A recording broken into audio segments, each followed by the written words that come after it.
रेशमा आज बहुत खुश होती है। आज उसकी शादी को पूरे 10 साल हो जाते हैं। घर में खुशी का माहौल होता है और इसी खुशी में रेशमा घर में तरह तरह के पकवान भी बना रही होती है। इसी बीच रेशमा की पड़ोसन उनके घर आती है और उससे कहती है, क्यों रेशमा, आज घर में बड़े पकवान बन रहे हैं, कुछ खास है क्या आज? आज ही के दिन मेरी शादी हुई थी और आज मेरी शादी को पूरे 10 साल हो चुके हैं। अच्छा, शादी से याद आया रेशमा, क्या तुझे पता है हमारे पास वाले ही एक गांव में 70 साल की एक बुढ़िया औरत अपनी दूसरी शादी रचा रही है। क्या 70 साल की बुढ़िया औरत की दूसरी शादी? अरे जिस उम्र में लोग पूजा पाठ करते हैं वो बूढ़ी औरत रंगरलियां मना रही है। इतना ही नहीं, सुनने में तो ये भी आ रहा है कि उस बूढ़ी औरत के 2 बेटे, बहू और 4 पोते पोतियां भी हैं। तौबा तौबा, सच में जमाना बहुत खराब आ चुका है। कोई शर्म लिहाज नाम की चीज तो बची ही नहीं इस दुनिया में। हमारे परिवार के तो ऐसे संस्कार नहीं है। रेशमा, जमाना बहुत आगे निकल गया है। आजकल क्या बच्चे और क्या बूढ़े, सभी पर एक जैसी जवानी छा रही है। हमारे लिए तो ऐसा सोचना भी पाप है। वैसे कब है उस बूढ़ी औरत की शादी? आपको कोई जानकारी है क्या? मुझे क्या, पूरे गांव वालों को पता है इस शादी के बारे में। कल ही तो है। अरे वाह, कल तो योगेश के पापा भी छुट्टी पर हैं। एक काम करते हैं, हम भी चलते हैं इस बूढ़ी औरत की शादी में। आखिर देखे तो सही कि कौन है वो बेशर्म बुढ़िया औरत जो पोता पोती खिलाने की उम्र में प्यार के फूल खिला रही है। पड़ोसन वहां से चली जाती है, जिसके बाद रेशमा सोच में पड़ जाती है। शाम को जब रेशमा का पति अमित घर आता है तो वो रेशमा को हैरान परेशान देखकर पूछता है, क्या हुआ रेशमा, आज बहुत परेशान सी लग रही हो? कुछ खास नहीं, एक बुढ़िया औरत के बारे में सोच रही थी। कौन सी बुढ़िया औरत? रेशमा अमित की ओर देखती है और उसे बताते हुए कहती है, हमारे पास वाले गांव में ही एक बूढ़ी औरत है जो अपनी उम्र के आखिरी पड़ाव में अब लव अफेयर कर रही है और कल उसकी शादी भी है। ताज्जुब की बात तो ये है कि उसके 2 बहू बेटे और 4 पोते पोतियां भी हैं, फिर भी किसी ने उसे नहीं रोका। अरे इतना भरा पूरा परिवार होने के बाद वो अपना दूसरा घर क्यों बसाना चाह रही है? पता नहीं जी, मैं सोच रही थी कल आपकी भी छुट्टी है तो क्यों ना हम भी शादी देखने चले। सुनने में आ रहा है कि कल पूरा गांव जा रहा है उसकी शादी देखने के लिए। रेशमा की बातें सुनकर अमित भी दूसरे दिन उसके साथ चलने के लिए हामी भर देता है। अगले दिन सुबह रेशमा और अमित बच्चों के साथ शादी देखने निकल जाते हैं।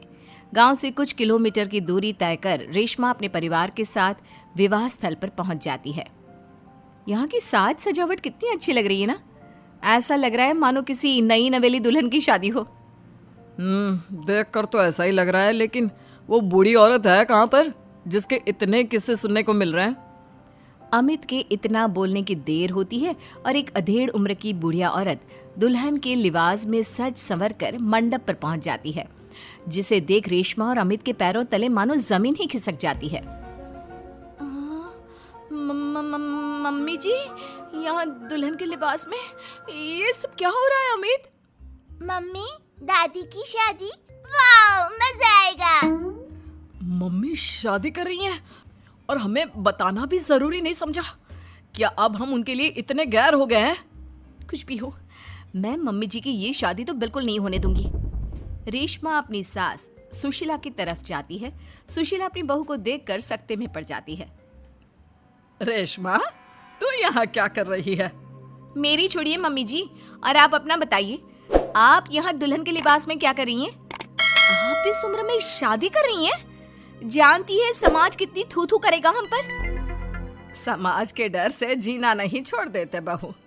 मैं अपनी इस नई जिंदगी से बहुत खुश हूँ और खुशी खुशी अपनी मर्जी से ये शादी करना चाहती हूँ। अगर इस समाज में जीना है तो सब देख कर चलना पड़ता है मम्मी जी। आप तो यहाँ शादी कर लोगी, लेकिन कभी सोचा फिर हम सबका जीना कितना मुश्किल हो जाएगा? मैं आपकी शादी बिल्कुल नहीं होने दूंगी। सुशीला अपने बेटे के पास जाती है और उसे समझाने की कोशिश करती है। बेटा, अब तू ही कुछ समझाना बहू को। इस शादी को लेकर मेरे भी वही अरमान है जो हर लड़की के उसकी शादी पर होते हैं बेटा। मैं क्या समझाऊं माँ उसे? आप इस उम्र में शादी करने जा रही थी और आपने हमें बताना भी जरूरी नहीं समझा, क्योंकि मैं जानती थी कि तुम लोग कभी मेरी शादी से खुश नहीं होंगे, इसलिए मैंने तुम लोगों को कुछ नहीं बताया। मम्मी जी, ये सब सोचने से पहले कभी आपको हमारी इज्जत का ख्याल नहीं आया? आज आपकी इस हरकत के कारण ही हम समाज में कहीं मुंह दिखाने के लायक नहीं रहे।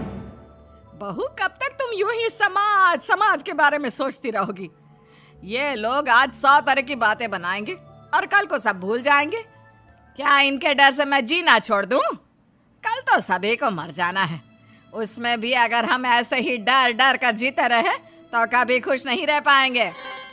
मम्मी जी, बातें बनाना कोई आपसे सीखे। जिस उम्र में आपको पूजा पाठ करनी चाहिए, अपने पोते को गोद में खिलाना चाहिए, उस उम्र में आप फिर से अपना घर बसाने के सपने देख रही हो।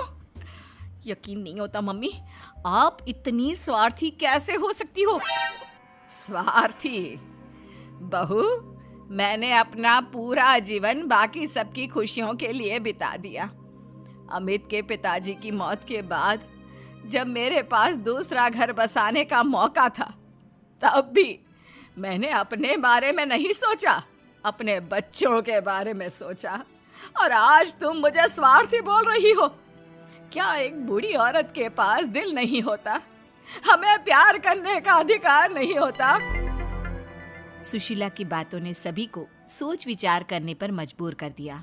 किंतु रेशमा, हर किसी को अपना जीवन जीने का अधिकार होता है मम्मी जी, लेकिन आपके साथ 3 और जिंदगियां भी जुड़ी हुई हैं। हम आपके कारण बदनामी का घूंट नहीं पी सकते मम्मी जी। आज तुम दोनों को अचानक मेरी और इस समाज की इतनी परवाह क्यों हो रही है? यह बदनामी और समाज के तानों का डर तब तुम लोगों के जहन में क्यों नहीं आया, जब 2 बेटों और बहुओं के होते हुए भी मुझे अकेले उस एक कमरे में रखकर घूंट घूंट कर जीवन यापन करना पड़ रहा था? तब तुम लोगों को याद नहीं आया मुझसे कितनी जिंदगियां जुड़ी हुई हैं? सुशीला की बातें सुनकर रेशमा और अमित अपना सिर झुका लेते हैं। उन्हें अपने से हुई गलती का एहसास हो जाता है, लेकिन अब भी कहीं ना कहीं उनके दिमाग में लोग क्या कहेंगे ही चल रहा था, जिसके डर से वे खामोश होकर खड़े रहते हैं। तभी सुशीला जी आगे कहती हैं, ठीक है, अगर तुम लोग नहीं चाहते कि मैं फिर से विवाह करूं और अपने नए जीवन की शुरुआत करूं, तो मैं ये शादी नहीं करूंगी और साथ ही ये घर छोड़कर भी चली जाऊंगी। फिर ना तुम लोगों की कोई बदनामी होगी और ना ही कोई तुम्हें आकर ताने मारेगा। सुशीला की बातें सुनकर रेशमा और अमित दोनों सोच में पड़ जाते हैं। कुछ देर सोचने के बाद रेशमा कहती है, नहीं मम्मी जी, आप घर छोड़कर मत जाइए। आप सच कह रही हैं। अगर हम ऐसे ही समाज की परवाह करते रहे तो हम कभी खुशी खुशी नहीं जी पाएंगे। हाँ माँ, और आज बचपन से तेरे हर निवाले और प्यार का कर्ज मैं चुकाऊंगा। आज यहाँ से मेरी माँ की डोली उठेगी। बजाओ शहनाई, आज मेरी माँ की शादी है। फिर क्या, अपने बहू बेटों की रजामंदी के साथ सुशीला खुशी खुशी 7 फेरे लेकर नई नवेली दुल्हन बन जाती है और सब शादी की खुशियों में मगन हो जाते हैं।